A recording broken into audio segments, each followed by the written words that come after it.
বিয়ে বাড়ি যদি হয় রিলেটিভের, তাহলে কেমন মজা হয় বলো? বেশ 2-3 দিন ধরে জমিয়ে মজাও করা যায় আর সাজুগুজুও করা যায়। এই দেখো, চলে গেছিলাম সেই বিয়ে বাড়ির রিলেটিভের।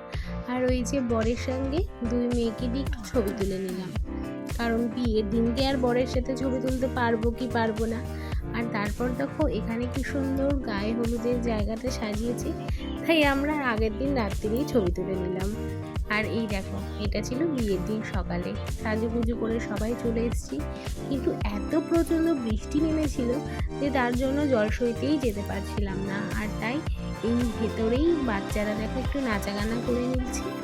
আর তারপর একটু বৃষ্টি কমতেই আমরা প্রায় অনেকটাই বিকেলবেলায় গিয়েছিলাম জলসইতে।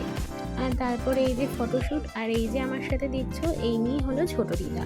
আর ছোট দিদার ছেলের বিয়েতেই আমরা গিয়েছিলাম। আর এই দেখো, তারপর রাত্রেবেলায় এই যে চলে গেলাম বিয়ে বাড়িতে। বিয়ে বাড়িতে গিয়ে আমার মেয়ে তো সেই প্রথম থেকে আইসক্রিম খাবে। তো যাই হোক, আইসক্রিম নিয়ে ওরা বসে পড়েছে। আর এই যে গোপাল ভাঁড় আর চার্লি চ্যাপলিনের সঙ্গেও একটু মজা করে নিয়েছিলাম। এই দেখো, ছবিও তুলেছিলাম।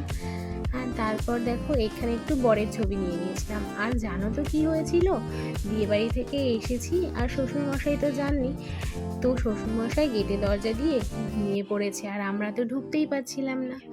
তো যাই হোক, এইভাবেই দিনটা কেটেছিল। ভালো লাগলে একটা লাইক করে দিও।